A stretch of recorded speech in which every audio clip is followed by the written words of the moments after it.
सर्वमंगलमांगल्ये शिवे सर्वार्थ साधिके शरण्ये त्र्यंबके गौरी नारायणी नमोस्तुते। आप समस्त देशवासियों को नवरात्रि की ढेर सारी शुभकामनाएं। नमस्कार।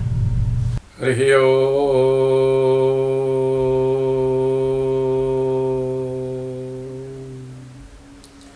स्वस्ति श्री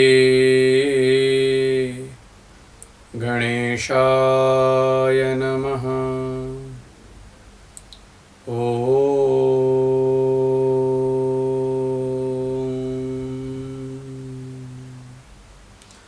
स्वस्ति श्री सरस्वत्यै नमः।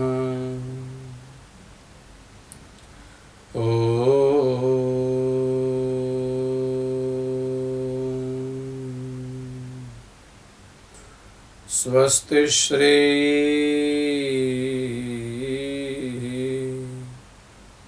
गुरुभ्यो नमः। शुक्लांबरधरं देवं शशिवर्णं चतुर्भुजं प्रसन्नवदनं ध्यायेत् सर्वविघ्नोपशान्तये।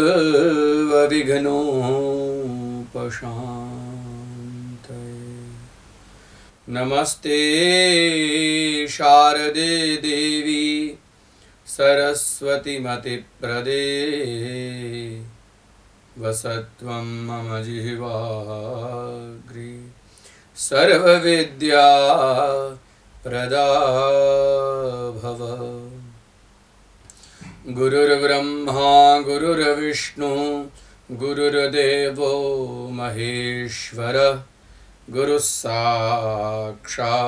परब्रह्म तस्मै श्री गुरवे नमः।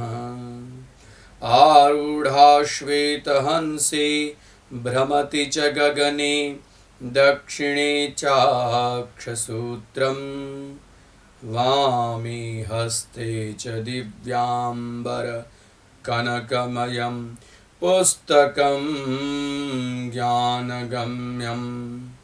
सा वीणा वादयन्ति स्वकरकरजपैर्शास्त्रविज्ञानशब्दैः क्रीडन्ती दिव्यरूपा करकमलधरा भारती सुप्रसन्ना। ॐ सर्वचैतन्यरूपां तां आद्यां विद्यां च धीमहि बुद्धियानः प्रचोदयात्।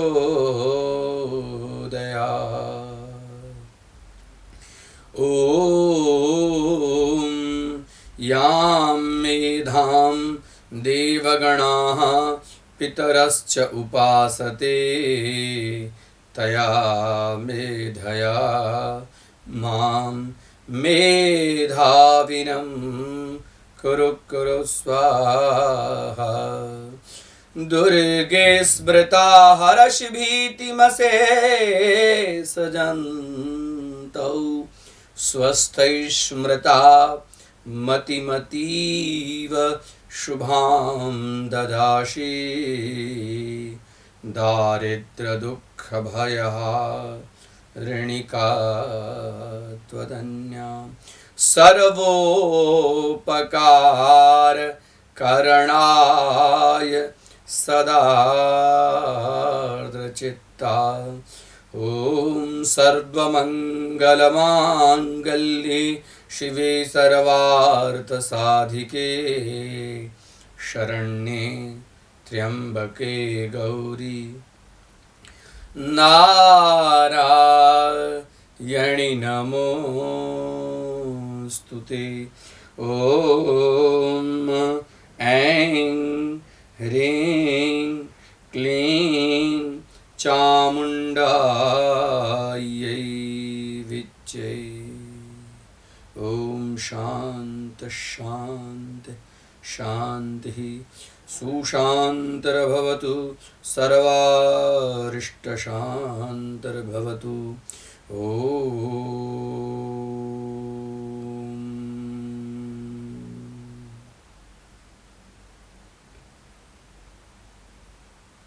आदिशक्ति जगज्जननी जगदम्बिका सच्चिदानंद विग्रह वाली आनंददायिनी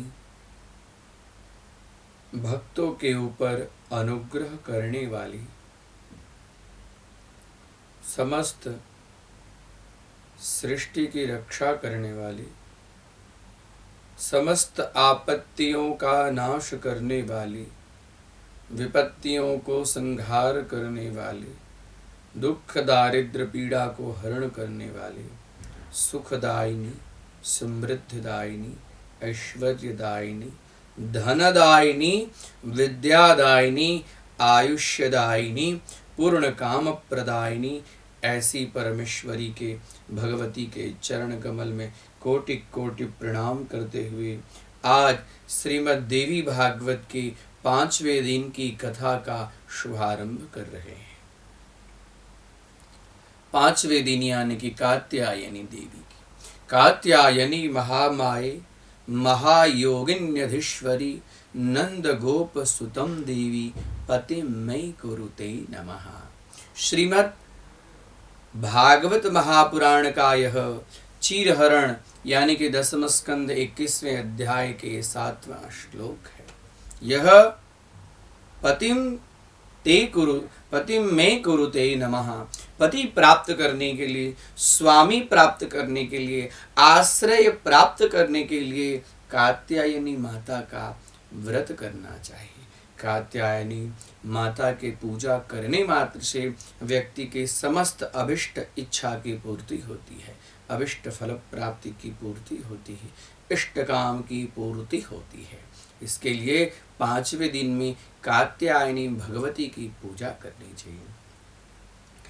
कात्यायनी अर्थात कुलदेवी कुलाम्बिका, इनकी पूजा करने मात्र से व्यक्ति धन धान्य की प्राप्ति कर लेता है, यश कीर्ति की प्राप्ति कर लेता है और समस्त व्याधियों से मुक्त हो जाता है।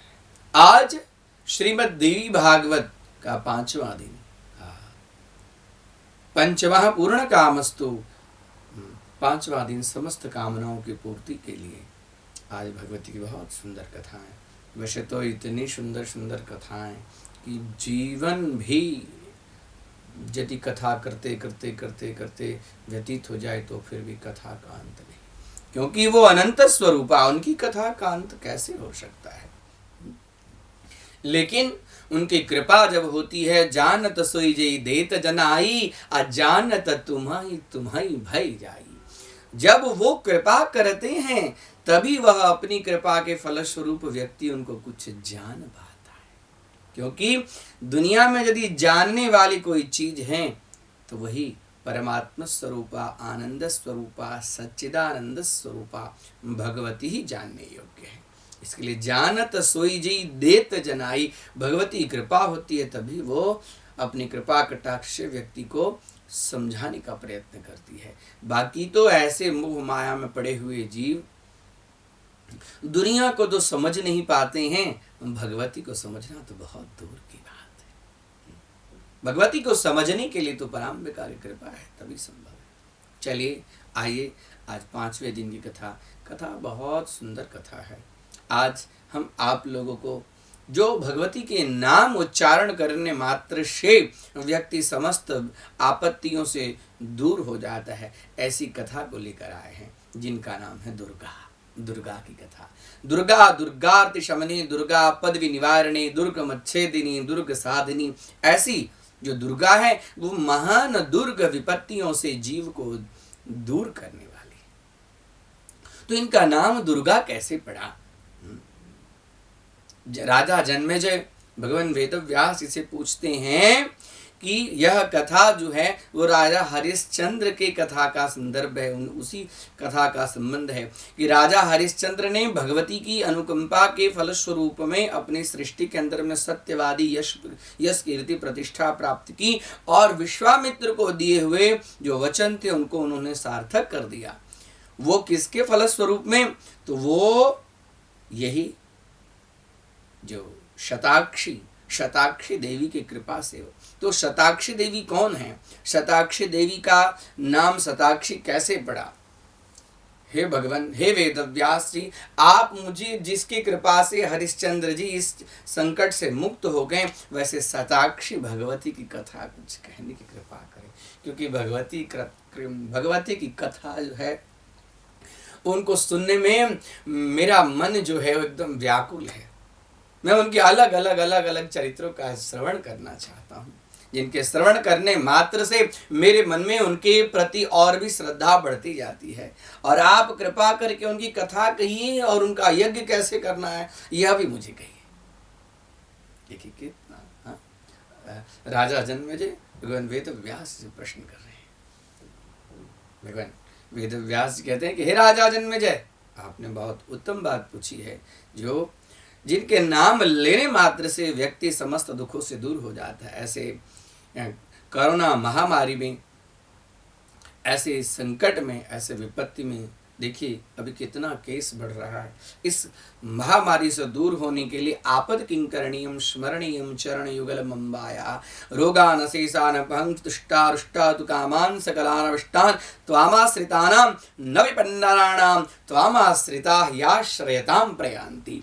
हाँ, दुर्गा पाठ के अंदर में, दुर्गा सप्तशती के अंदर में व्यक्ति को यदि रोग से दूर होने की इच्छा हो तो इस मंत्र का जाप करें। वही इनकी कृपा से सारे रोग, सारे शत्रु, सारी विपत्तियां से व्यक्ति दूर हो जाते। ऐसी शताक्षी माँ की कथा हे राजन अब मैं आरंभ करता हूँ। पूर्व काल में दुर्गम नाम का एक महान असुर था, जो दनु के पुत्र रुरु और रुरु का पुत्र था दुर्गम। उसका नाम ही दुर्गम था। वो दुर्गम विचार किया कि देवताओं को बल कैसे प्राप्त होता है, देवताओं के पास में जो अमोघ शक्ति है वो अमोघ शक्ति कैसे प्राप्त होता है। क्यों न मैं समस्त देवताओं के पास में जो शक्ति है उसका हरण कर लूं। तो उसके दिमाग में आया कि ब्राह्मण सब वेद मंत्र के द्वारा यज्ञ करते हैं और उस यज्ञ में जो आहुति देते हैं, हविर देवतो देशेन प्रक्षेपदित्यर्थः, देवता का उद्देश्य करके जो उस आहुति का प्रक्षेपण करते हैं उसके फलस्वरूप में देवता सब पुष्ट होते हैं। और देवता सब पुष्ट होते हैं तो स्वर्ग के ऊपर में अपना आधिपत्य जमाते हैं और स्वर्ग में समस्त अप्सराओं के साथ में भ्रमण करते हैं।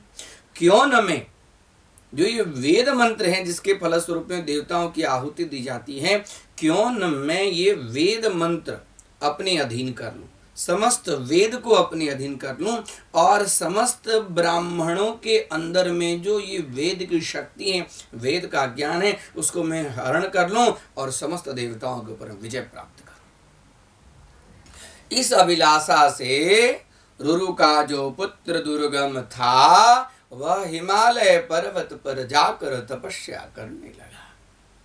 ब्रह्मा जी की तपस्या करने लगा। तपस्या करते करते करते करते श्वासोच्छ्वास को वह अपने अंदर में रोककर शरीर को एकदम शुष्क काष्ठ के तरह बना लिया और प्राण वायु के एक बार अंदर ग्रहण किया। और उसके बाद में भगवान ब्रह्मा जी का चिंतन करने लगा। चिंतन करते करते करते करते उसने 10,000 वर्ष तक तप किया। इस उसके तप के फलस्वरूप में उसके शरीर के आजू बाजू से तप का तेज निकलने लगा। उस तेज से सारे देवी देवता संतप्त होने लगे। और उसके बाद में ब्रह्मा जी प्रकट हुए। भो भो पुत्र दुर्गमः उत्तिष्ठ, हे पुत्र दुर्गम, खड़े हो जाओ। देखो मैं तुम्हारी समस्त कामनाओं की पूर्ति के लिए तुम्हें वरदान देने के लिए उद्यत हुआ हूँ, उपस्थित हुआ हूँ। हे पुत्र, वरदान मांगो। तुम्हें तुम्हारे मन में जो अभिष्ट वर की अभिलाषा है वह वरदान मांगो। वह दुर्गम बोला, यदि आप मुझे वरदान देना चाहते हैं तो एक काम कीजिए, आपके पास में जितने सारे वेद हैं सारे वेद को मुझे दे दीजिए। सारे वेद, आज से जो आपके पास में वेद हैं, जो सृष्टि के अंदर में वेद हैं, वो सारे वेद को आप मुझे दे दीजिए। और इतना ही नहीं, देवता और ब्राह्मणों के पास में जो वेद मंत्र हैं वह सारे वेद मंत्र मेरे पास आ जाएं और देवता और ब्राह्मण सब वेद विहीन मंत्रहीन हो जाए। और हे भगवान, अब एक और वरदान में इच्छा रखता हूं कि समस्त देवताओं को मैं पराजित करके स्वर्ग का आधिपत्य स्वीकार करूं। ब्रह्मा जी बोले, तुम्हारी तपस्या इतनी कठिन तपस्या है जिसके फलस्वरूप में कुछ भी तुम्हारे लिए अदेय नहीं है। और तथास्तु कहकर ब्रह्मा जी अंतर्धान हो गए। वह दुर्गम समस्त वेद की शक्तियां, मंत्र की शक्तियां, सब कुछ अब धीरे धीरे ब्राह्मणों के पास में वेद मंत्र का विस्मरण हो गया। सब जो बड़े बड़े ऋषि थे वह आपस में वार्तालाप करने लगे। जब हम यज्ञ करने बैठते हैं तो उस समय वेद मंत्र हमें स्मरण क्यों नहीं होता। तो उसमें से जो ऋषिवर थे, जो दिव्य दृष्टि जिनके पास में थी, वो उन्होंने कहा एक दूसरे को कि दुर्गम नाम का जो दैत्य है वह ब्रह्मा जी से वरदान उसने प्राप्त किया है कि समस्त वेद मंत्र को अपने अधीन कर लिया है और समस्त ब्राह्मण और देवताओं के पास वेद मंत्र की शक्ति नष्ट हो जाए, ऐसा उसने वरदान मांग लिया। इसके फलस्वरूप में हे ब्राह्मणों, अब आपके पास में वह वेद मंत्र नहीं है, वह वेद मंत्र की वह शक्ति नहीं है जिसके फलस्वरूप में आप स्वाहा यज्ञ करेंगे। और जैसे यज्ञ करना बंद हो जाएगा वैसे देवता सब शुष्क हो जाएंगे, देवता सब में पुष्टि का अभाव हो जाएगा।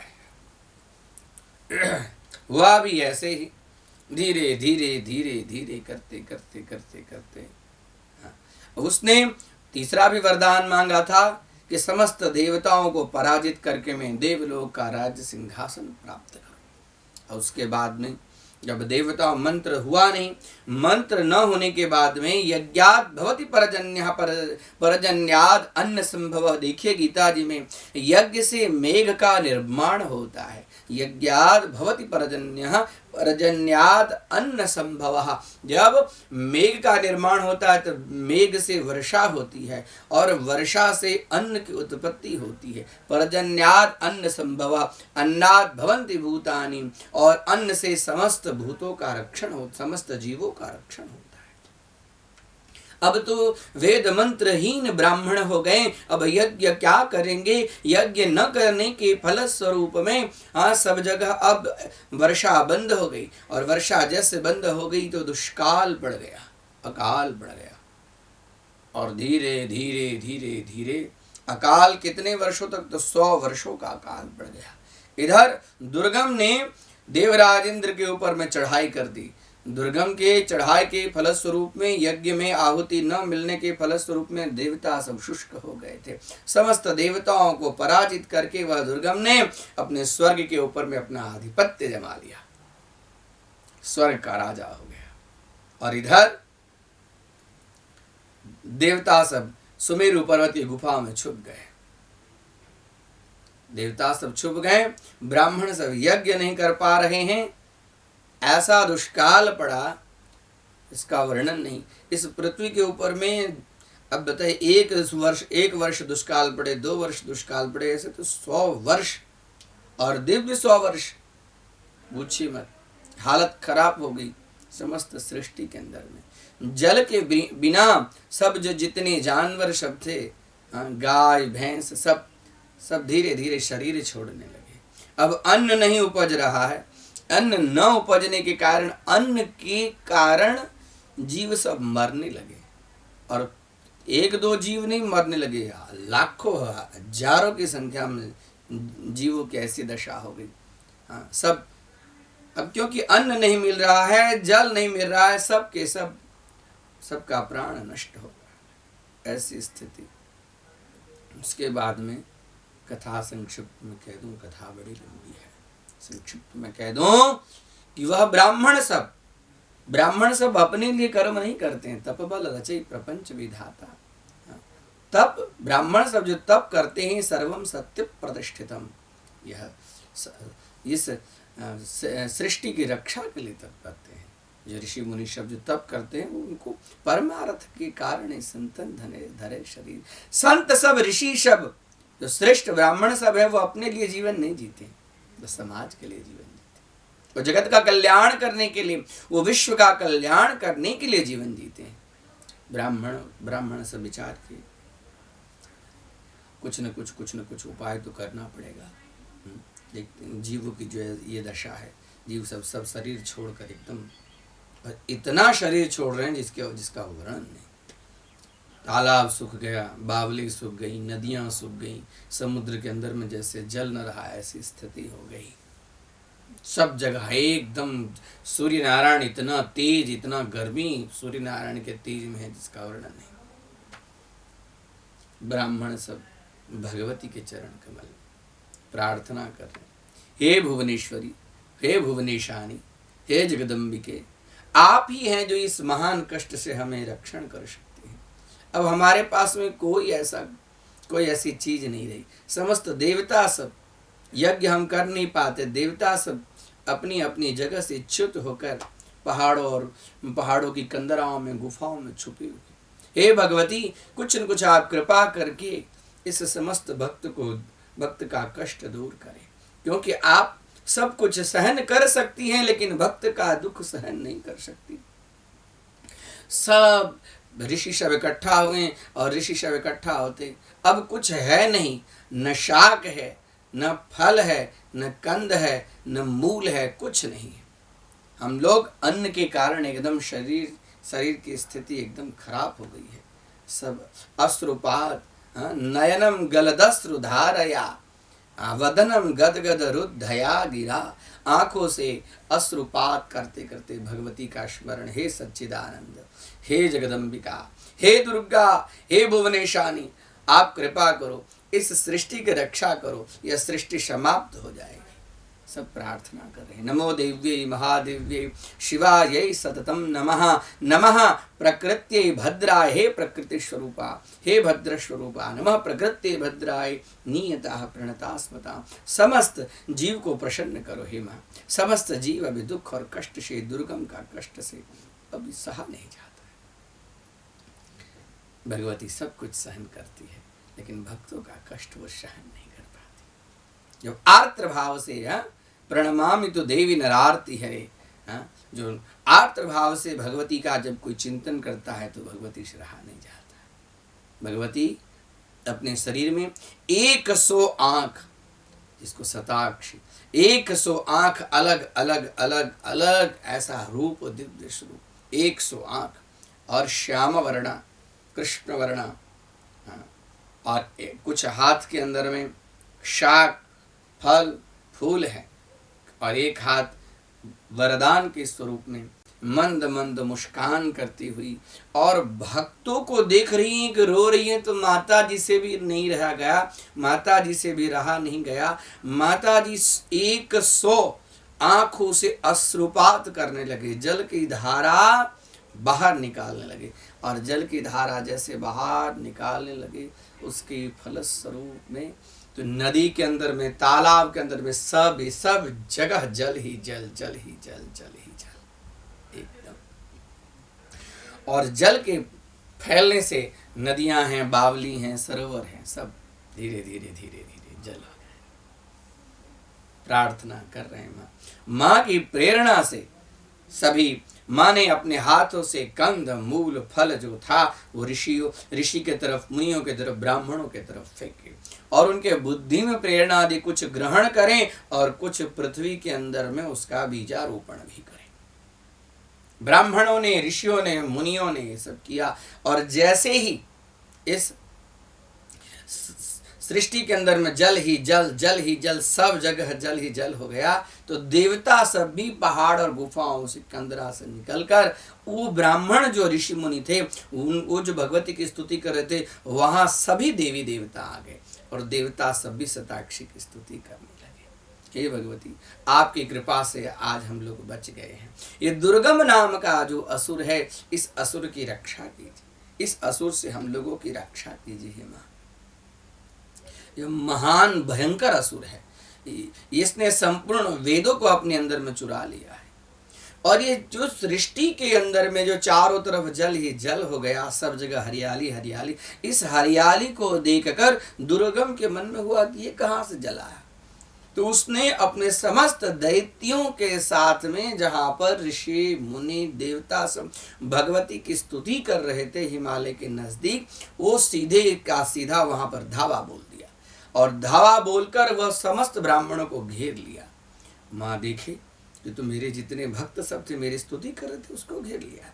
उसी समय माँ ने एक चक्र का निर्माण किया और उस चक्र के फलस्वरूप में समस्त देवी देवताओं को और ब्राह्मणों की रक्षा की। और उसके बाद में जैसे रक्षा की, माँ ने अपना एक अद्भुत दिव्य स्वरूप धारण किया। हाथ संपूर्ण शरीर उनका श्याम वर्ण हो गया, हाथ में धनुष और बाण लिए हुए भगवती से जो रक्षा, जो भक्तों की जो रक्षा कवच, जो रक्षा सुदर्शन चक्र था, उसके बाहर में आकर उस दैत्यों के साथ में युद्ध करने लगे। और दैत्यों के साथ में युद्ध करते करते 10 दिन में माँ ने 10 अक्षौहिणी सेना का संहार कर दिया। अब इसके जो बड़े दुर्गम के जो मंत्री थे, वो मंत्री सभी का संहार कर दिया। वह दुर्गम सुंदर दिव्य रक्त वस्त्र धारण करके, रक्त अड़ुल फूल की माला धारण करके, सुंदर रक्त चंदन का तिलक करके आया और माँ के साथ में युद्ध करने के लिए तैयार हो गया। माँ 5 बाण मारे, 5 बाण के फलस्वरूप में 4 अश्व, एक बाण एक अश्व को लगा, एक सारथी को लगा। अब रथ विहीन हो गया। माता जी ने एक बाण से उसके रथ के जो ध्वजा थे, वो ध्वजा को काट डाला। एक बाण से रथ के पहिए के ऊपर में लगाए, पहिया टूट गया, धड़ाम से नीचे गिरा दुर्गम। 2 बाण से माता जी ने दुर्गम के दोनों हाथों का छेदन कर दिया। अब माता जी ने 5 बाण उसके वक्षस्थल पर मारे और वक्षस्थल पर मारते ही उसके मुख से रुधिर गिरता हुआ उसके शरीर से प्राण खेड़ हो गए, धड़ाम से नीचे गिरा। जैसे वो नीचे गिरा, देवता सब आकाश से पुष्प की वर्षा करने लगे। भगवती दुर्गा की जय हो, दुर्गम का संहार करने वाली भुवनेशानी की जय हो, रुद्राणी की जय हो, भवानी की जय हो, शिवानी की जय हो। सब लोग जय जयकार करने लगे, पुष्प की वर्षा करने लगे। देवताओं ने शंख दुंदुभी बजाए, जय जयकार हुआ। उसी समय समस्त देवी देवता सब भगवती की स्तुति करते हैं कि हे भगवती, आपने दुर्गम नाम के दैत्य का संहार करके हम सभी की रक्षा की है। और दुर्गम के शरीर से एक दिव्य तेज बाहर निकला और वो तेज जो है वो माँ भगवती शताक्षी के शरीर में व्याप्त हो गया।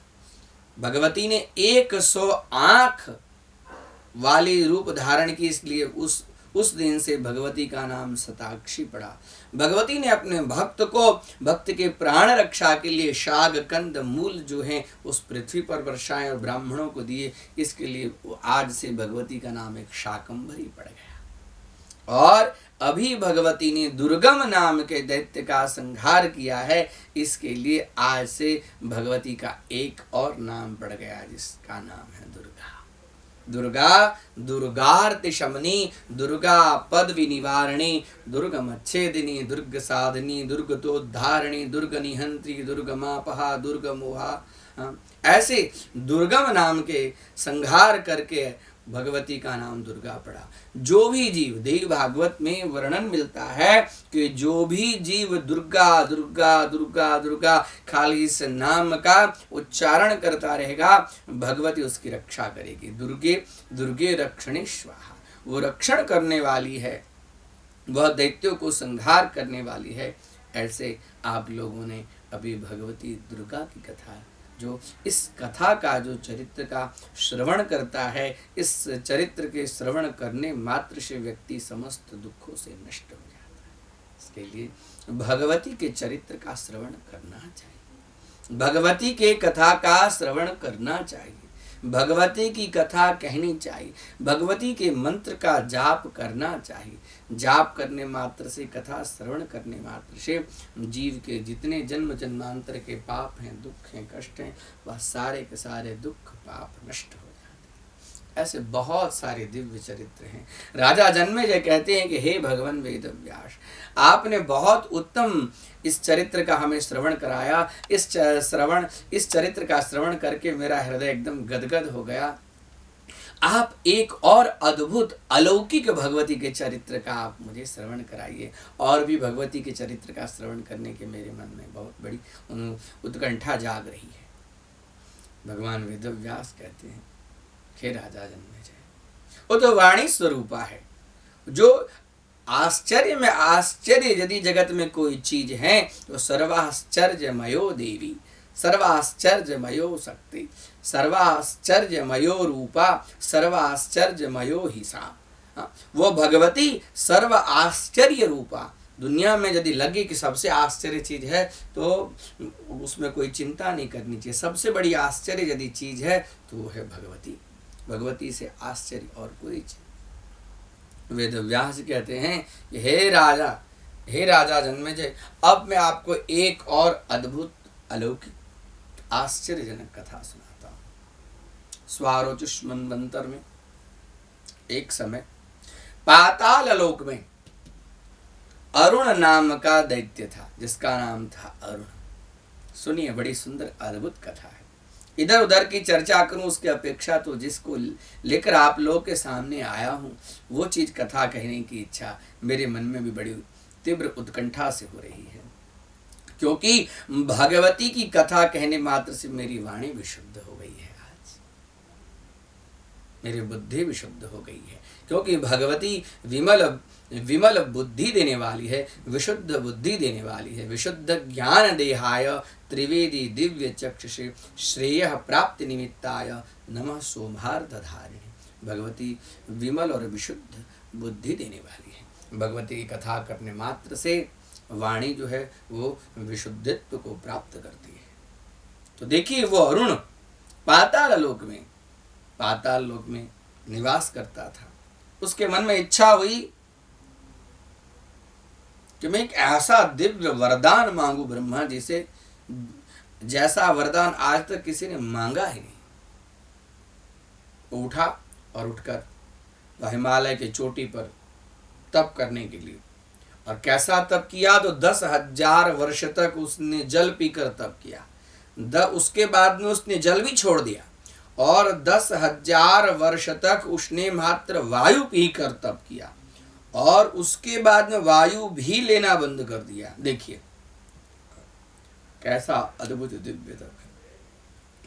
उसके बाद उसने 10,000 वर्ष तक निराहार होकर वायु को भी एक बार सांस लिया उसको छोड़कर, और भगवान ब्रह्मा जी का तप करने लगा। तप के फलस्वरूप में देखिए, बार बार मैं कहता हूँ कि तप के तेज से इतनी शक्ति निकलती है, जिस शक्ति के फलस्वरूप में संपूर्ण पृथ्वी के अंदर में उसका तेज जो है व्याप्त हो जाता है। अरे देखते हैं आज थोड़ा कुछ इधर उधर तप करते थोड़ी एक सिद्धि हो जाती है पूरे, हाँ, सब जगह समाज में, हाँ, राज्य में, गांव में, सब जगह जय जयकार होने लगता है।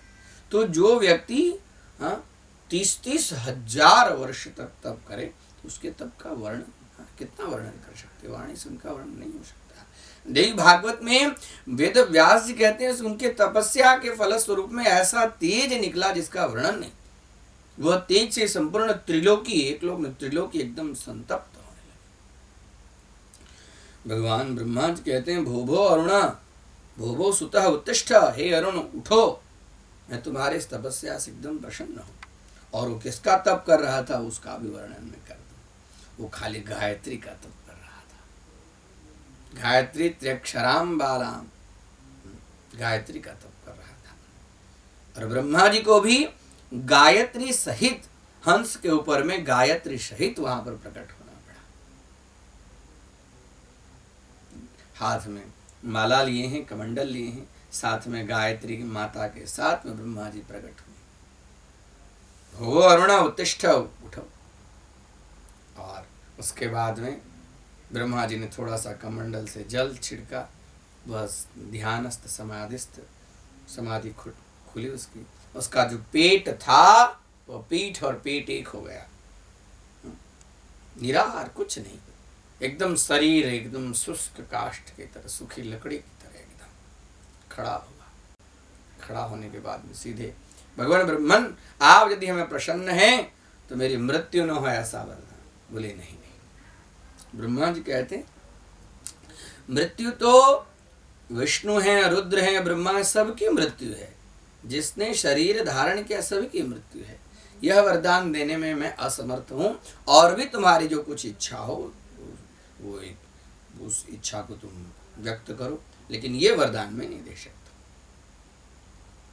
तो अरुण ने कहा कि जब आप हम पर प्रसन्न हैं तो आप मुझे ऐसा वरदान दीजिए कि न मैं देवताओं से मरूं, न मैं दैत्यों से मरूं, न मैं स्त्री से मरूं, न मैं पुरुष से मरूं, न मैं अस्त्र से मरूं, न मैं शस्त्र से मरूं। कोई चीज से मेरी मृत्यु ना हो। न मैं 2 पांव वालों से मरूं, न मैं 4 पांव वालों से मरूं, न मैं उभय शरीर धारण करने वाले से मरूं। बताइए, उसके मन में जो आया। और इतना ही नहीं, समस्त देव आइए तो मुझे वरदान दीजिए, उसके बाद में समस्त देवताओं को पराजित करके मैं समस्त त्रिलोकी में अपना राज्य शासन दीर्घ काल तक राज्य करूं, ऐसा आप मुझे वरदान। ब्रह्मा जी गायत्री के सहित वहां पर उपस्थित हैं। ब्रह्मा जी तथास्तु कहते हुए अंतर्धान। अब ब्रह्मा जी का वरदान मिला, न मैं अस्त्र से मरूं, न मैं शस्त्र से मरूं, न देवताओं से मरूं, न मैं दानवों से मरूं, न मैं मानवों से मरूं, न मैं स्त्री से मरूं, न मैं पुरुष से मरूं। बताइए, ऐसा ही वरदान देखिए भागवत और देवी भागवत में। तो जो चीज भागवत में आंशिक रूप में कही गई है उसका विशद चर्चा देवी भागवत के अंदर में, क्योंकि श्रीमद् भागवत महापुराण का ही उपपुराण है श्रीमद् देवी भागवत। देवी भागवत जो भागवत में खाली एकदम उसका नाम ले लिया गया, उसकी विशद चर्चा उसके कॉन्सेप्ट को क्लियर कर दिया है देवी भागवत के अंदर। वो नरसिंह अवतार में देखिए, न अस्त्र से मरूं, न शस्त्र से मरूं, न दिन में मरूं, न रात में मरूं, न मैं देवताओं से मरूं, न मैं दानवों से मरूं, मैं स्त्री से मरूं, न मैं पुरुष से मरूं, न मनुष्य मरूं, न पशु से मरूं, कोई चीज विधाता की बनाई हुई से ऐसी कोई ऐसी चीज नहीं जिससे मरूं। और यहाँ भी यही वर्ण। उसके बाद में जैसे वरदान प्राप्त कर लिया, एकदम अभिमान में एकदम मदमस्त होकर आया। सभी दानवों के सामने उसने अपना विचार व्यक्त किया कि मैं ऐसा दिव्य वरदान प्राप्त कर लिया हूं जिसके फलस्वरूप हे दानव आओ मेरे पास में आप लोग, और जितने पृथ्वी पर जितने राजा हैं सभी राजाओं को अपने वश में कर लो और स्वर्ग के ऊपर में चढ़ाई करो। सभी राजाओं को अपने वश में कर लिया कि किसी से मरेगा ही वरुण। उसके बाद में एक दूत को भेजा, जाओ देवराज इंद्र को बोलो, देवराज इंद्र आप मुझसे युद्ध करें, नहीं तो स्वर्ग का सिंहासन खाली कर दें, मैं आ रहा हूं। अब देवराज इंद्र जैसे अरुण को वरदान दिए हैं, ब्रह्मा जी के पास में गए। ब्रह्मा जी भगवान विष्णु के पास में गए और ब्रह्मा जी विष्णु इंद्र आदि देवता सभी भगवान कैलाश पर्वत भगवान रुद्र के पास, और जैसे रुद्र के पास में जाते हैं उसी समय इसी बीच में अरुण ने स्वर्ग के ऊपर में अपना धावा बोल दिया। समस्त दैत्यों के साथ में युद्ध करने के लिए तत्पर हो, युद्ध करने के लिए आ गया। जैसे पहुंचा जो देवता सब थे, सब देवता सब भग गए, सब देवता सब भग गए। अब ये विचार करने लगे कि इसका वध हो तो कैसे वध हो। और इंद्र सब फिर से क्या करे न करे, क्या करे न करे, क्या करे न करे, कोई दिमाग नहीं। ये सब ऐसे विचार करते ही थे कि इतने में आकाशवाणी हुई। आकाशवाणी हुई कि ये जो अरुण नाम का जो राक्षस है वो साधारण राक्षस नहीं है, क्योंकि इसने वरदान प्राप्त करने के बाद भी गायत्री मंत्र के जप को नहीं छोड़ा है, क्योंकि अभी भी यह नित्य गायत्री मंत्र का अनुष्ठान करता ही, और जब तक यह गायत्री मंत्र का अनुष्ठान करेगा तब तक इसका वध संभव नहीं है। देखिए, गायत्री के ऊपर में आज भी वैज्ञानिक लोग भी रिसर्च कर रहे हैं। गायत्री का अर्थ ही होता है गायन्तम त्रायते यस्मात्यासा गायत्री। गायन्तम त्रायते यस्मात्, जिसका गान करने से, जिसका जप करने से, त्रायते त्रायतः रक्षयते, त्राण हो जाता, रक्षण हो जाता है। जो जिसके जप करने मात्र से समस्त आदि व्याधि उपाधि विपत्तियों से जीव का रक्षण हो जाता है, उस दिव्य मंत्र का नाम ही गायत्री। गायत्री छंद सामात्र ब्रह्म योनित नमोस्तुते। समस्त वेदों की माँ है गायत्री। देखिए, आज की दोनों कथा बड़ी अद्भुत कथा है, बड़ी अलौकिक कथा है, बड़ी आश्चर्यजनक की कथा है, जो आपने पहले सुना। और वेद मंत्र को, और यहाँ पर वेद मंत्र की जो अधिष्ठात्री देवी गायत्री, उसकी कथा, यानी कि आज की कथा वेद स्वरूपा कथा है, दिव्य स्वरूपा कथा है, साधारण कथा नहीं। उसके बाद में आकाशवाणी उसी समय हुई, अरे देवता सब, आप लोगों का यह उद्यम सफल होगा, आप भुवनेश्वरी की पूजा करें, और भुवनेश्वरी की पूजा करते ही आप ये जो अरुण नाम का जो दानव है, जो अभी तक गायत्री मंत्र का जप कर रहा है, उसको गायत्री मंत्र का जाप उससे बंद करवाइए। जब तक गायत्री मंत्र का जाप बंद नहीं होगा तब तक उसका कोई कुछ नहीं बिगाड़ पाएगा। अभी विचार करने लगे कि अरुण के पास में जाए तो जाए कौन, जो जाएगा वो वापस आएगा कि नहीं आएगा। इसके लिए सभी देवताओं ने स्वकार्य कुशलासुरा, देवता सब अपना कार्य करने में अत्यंत कुशल होते हैं, इसके लिए उनका नाम है सुरा। स्वकार्य कुशलासुरा, अपने कार्य को कुशलता पूर्वक कार्य को साधन करने की जिसके अंदर में क्षमता है उसका नाम है सुर, यानी कि देव।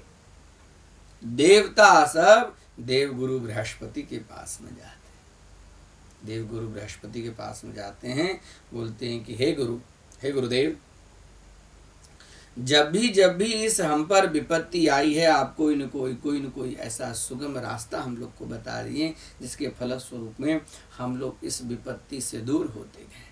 अब ये जो महान विपत्ति है, इस महान विपत्ति से आप ही चाहे तो हमारा रक्षण कर सकते हैं, दूसरा और कोई नहीं रक्षण कर पाए। और बोले क्या करना है? बोले कि देखिए, अरुण जब तक गायत्री मंत्र का जाप करेगा तब तक उसका कोई संहार नहीं करेगा, उसको कोई नहीं मार सकता। न वो देवताओं से मरेगा, न राक्षसों से मरेगा, न मनुष्य से मरेगा, न 2 पांव वालों से मरेगा, न 4 पांव वालों से मरेगा, न अस्त्र से मरेगा, न शस्त्र से मरेगा। तो बोले करना क्या है? बोले ऐसे अभी आकाशवाणी हुई है, भगवती की वाणी है, देवी की वाणी है, व्योम वाणी है कि जाकर अरुण जो गायत्री मंत्र का जाप कर रहा है, उसके गायत्री मंत्र का जाप जो है उससे बंद करवा दीजिए।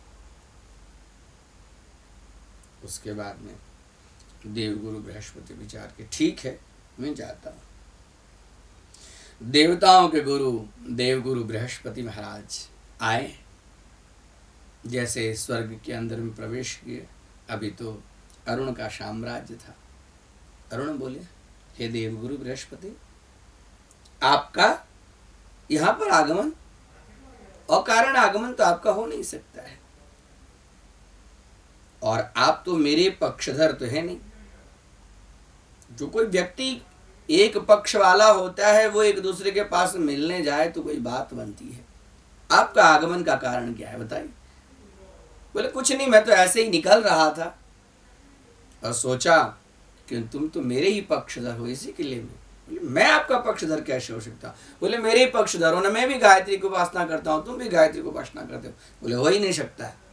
बोले तुम दानव भले हो, लेकिन तुम्हें जो शक्ति मिली है वो गायत्री मंत्र के फलस्वरूप में ही, और हम लोग देवताओं, हम लोग देव भी यदि रक्षण है तो उसी गायत्री मंत्र के फलस्वरूप में।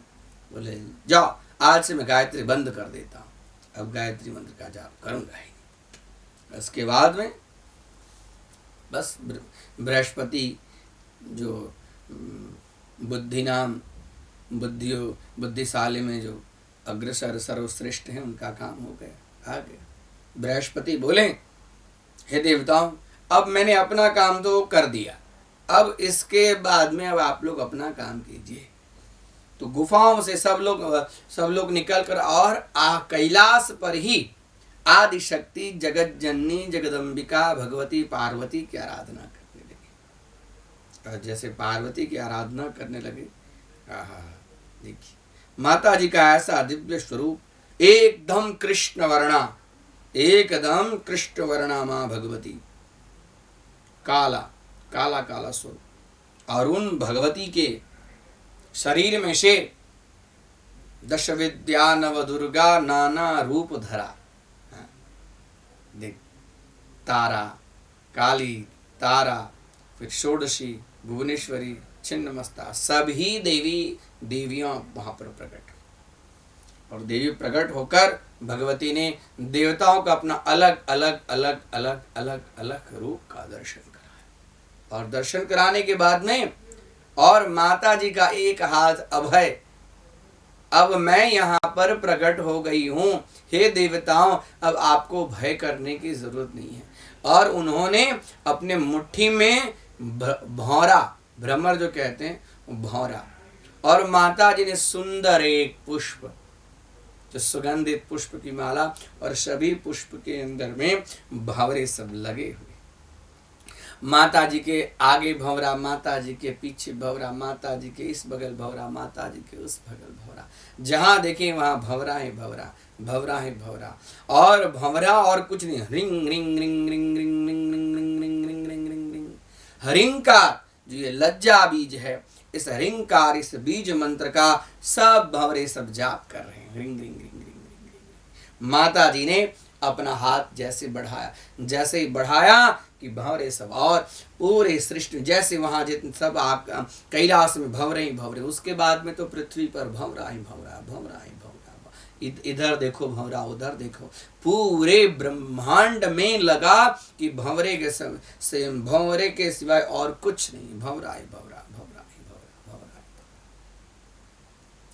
और वो भंवरा सब स्वर्ग में गया, झुंड का झुंड, जैसे ये जो अभी टिरी जो पक्षी आती है, टिड्डी जो पक्षी आती हैं, झुंड के झुंड जैसे जाती हैं, वहां जाती हैं, वैसे भंवरे भी झुंड के झुंड जा रहे।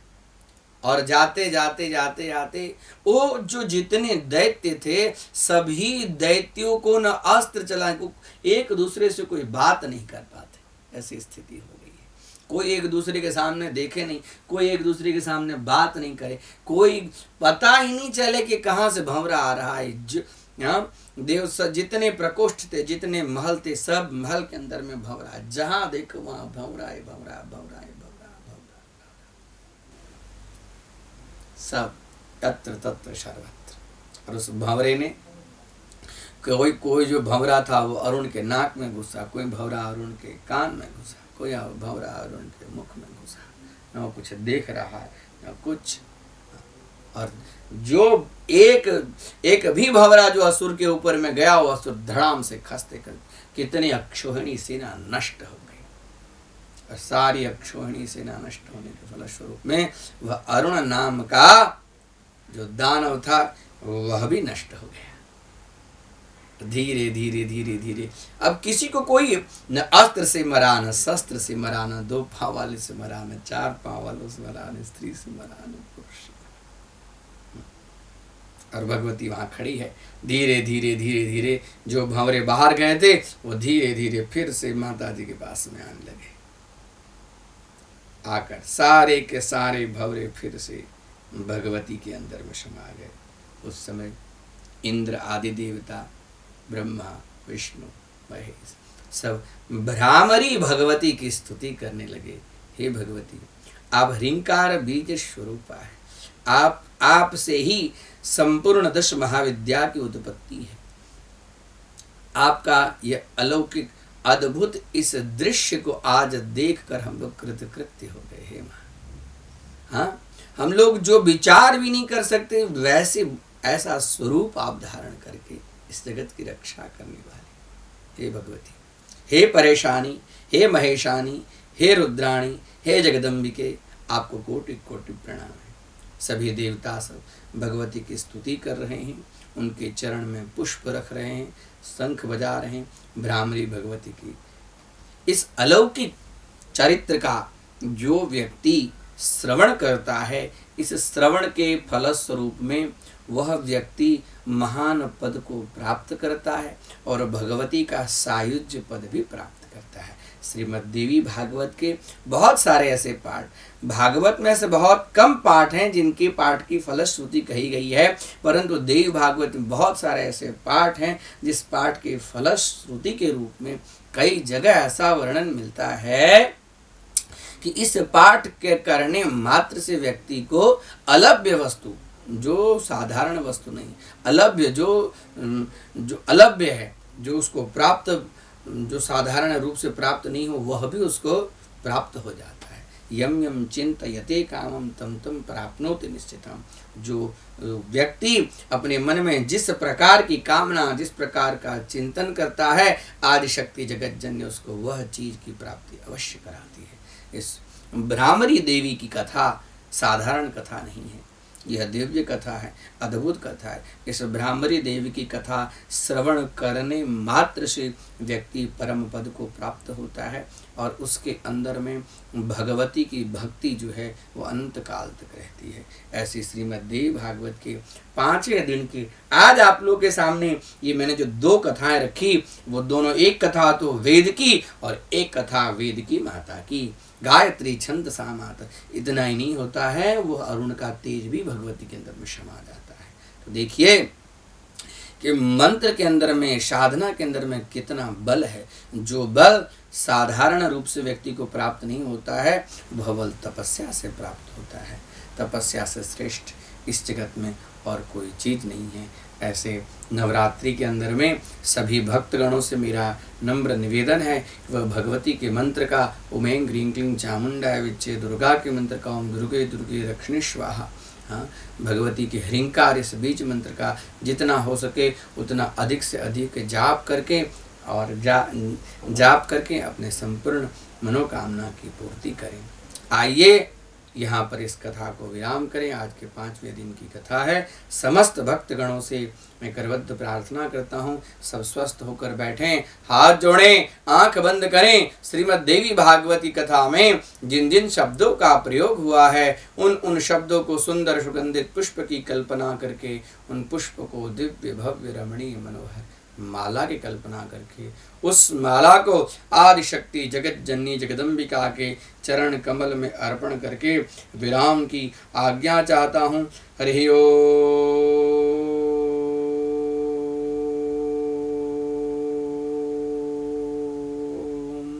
शांति शांति शांति। दुर्गा महारानी की जय। शेरा वाली मैया की जय, पहाड़ा वाली मैया की जय, जोता वाली मैया की जय, मेहरा वाली मैया की जय। श्रीमद् देवी भागवत महापुराण की जय, सद्गुरु भगवान की जय। ओम